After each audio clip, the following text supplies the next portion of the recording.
बिस्मिल्लाहिर्रहमानिर्रहीम। अस्सलाम वालेकुम व्यूअर, मैं हूं शेफ रिजवान और आप देख रहे हैं बाबा फूड RRC। आप अपनी फैमिली के लिए, बच्चों के लिए पॉपकॉर्न किस तरीके से तैयार कर सकते हैं। पॉपकॉर्न जो मक्की से तैयार होते हैं। अब मुख्तलिफ कमेंट्स आ जाते हैं कि आपने ये कौन सी मकई इस्तेमाल की। अगर आप बीज वाले के पास या किराने वाले के पास जहां पे ये अवेलेबल है उससे लेने जाएंगे तो उसको कहेंगे कि मुझे अमेरिकन मक्की चाहिए। अमेरिकन मक्की के नाम से मिल जाती है, जो बाहर स्टॉल वाले और जो पॉपकॉर्न वाले इसको सेल करते हैं, लगाते हैं। छोटे साइज में ही होती है, बड़े साइज में नहीं होती। ये फूल के खुद बड़ी हो जाती है। इसको फटाफट से शॉर्ट अंदाज में हम किस तरीके से बना सकते हैं मुकम्मल गाइड करने वाला हूं। सबसे पहले हमने एक डीप पैन लेना है सबसे पहले इसको बनाने के लिए, ठीक हो गया। इसकी ये शर्त है, डीप पैन होना चाहिए। हम मशीन से नहीं बना रहे, हम पैन में तैयार कर रहे हैं। इसको यहां पे चढ़ा देंगे, फ्लेम को हम ऑन कर देंगे, ठीक हो गया। फ्लेम हमारा मीडियम रहेगा। इसके अंदर हम 1 टेबल स्पून कुकिंग ऑयल शामिल कर रहे हैं इस तरीके से, भाई इससे ज्यादा नहीं करेंगे। साथ में ये 1 पाव जो मकई के दाने हमारे पास ये शामिल कर देंगे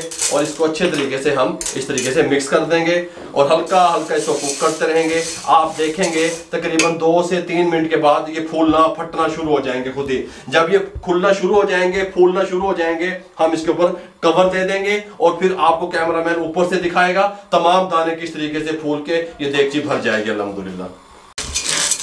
ऑयल हमने लगा दिया और ये जो मकई के दाने थे ये इस तरीके से डाल दिए और इसको अब हम हिला रहे हैं। इस तरीके से हिलाते रहेंगे। जब एक आधा दाना फूलना शुरू होगा, फटना शुरू होगा, फिर हम समझेंगे तमाम फूल जाएंगे, फटेंगे, फिर हम इसके ऊपर से कवर कर देंगे। ये फौरन से पहले बन जाएंगे। अभी हमें तकरीबन 1 मिनट हो गया है, 1 से 1.5 मिनट मजीद लगेगा। ये हमने 2 से 2.5 मिनट इनको इस तरीके से हिलाया। ये आप देख सकते हैं ये किस तरीके से फूलना शुरू हो गए हैं, फटना शुरू हो गया है खुद ब खुद। गल समझ आ रही है। फ्लेम को मीडियम ही रखना है। अगर अब मैं ऊपर से इसको कवर नहीं करूंगा तो ये बाहर निकलना शुरू हो जाएंगे इस तरीके से। ये देखें, अब इस टाइम पे आपने क्या करना है, इसको कवर लगा देना है। यहाँ से देखें अब ये किस तरीके से तमाम के तमाम फूल जाएंगे, पैन हमारा भर जाएगा फूल के।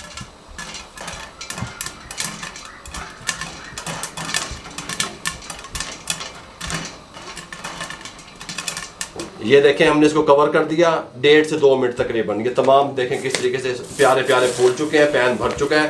पॉपकॉर्न कितने प्यारे तैयार हुए हैं। 1 पाव से ये पूरा पैन भर गया। फ्लेम को बंद कर देंगे, इसको साइड पे कर देंगे। यहाँ पे आपको दिखा सकता हूँ मैं इस तरीके से। ये देखें, सुभान अल्लाह। गल समझ आ रही है। हा सुभान अल्लाह, मजे चस्के इस तरीके से हैं मेरे भाइयों। फटाफट से आप अपने लिए, अपनी फैमिली के लिए पॉपकॉर्न किस तरीके से आप तैयार कर सकते हैं, ठीक हो गया। मैंने मुकम्मल गाइड कर दिया आपको कि फटाफट आप ये तैयार कर सकते हैं। 1 पाव से कितने ज़्यादा बना सकते हैं आप, कारोबार भी इसका कर सकते हैं, कोई मुश्किल नहीं है। अगर आपको हमारी ये पॉपकॉर्न बनाने की तरकीब, रेसिपी अच्छी लगी हो, कुछ लोग मस्टर्ड ऑयल जो सरसों का तेल है उसका यूज़ करते हैं, जो मैंने 1 टेबल स्पून डाला दूसरे वाला, ठीक हो गया। मैंने वेजिटेबल ऑयल का इस्तेमाल किया। तमाम पॉपकॉर्न उठा के मैंने बाउल में डाल लिए, कोई चीज़ मैंने वेस्ट नहीं की, ज़ाया नहीं की। आप अपनी फैमिली के लिए सर्दियों में गर्मा गर्म चाय के साथ किस तरीके से पॉपकॉर्न तैयार कर सकते हैं, मुकम्मल गाइड कर दिया आपको। फटाफट से 1 पाव से पूरा ये पैन भर जाएगा। अगर आपको हमारी ये पॉपकॉर्न बनाने का तरीका और ये रेसिपी अच्छी लगी हो, हमारे चैनल को सब्सक्राइब कर दिया करें, बेल आइकन के बटन को दबा दिया करें, किसी ना किसी के साथ शेयर कर दिया करें। अपना बहुत सारा ख्याल रखा करें। मेरे लिए, मेरी टीम के लिए दुआएं कर दिया करें मेरे भाइयों। इजाजत दीजिएगा, अल्लाह हाफिज।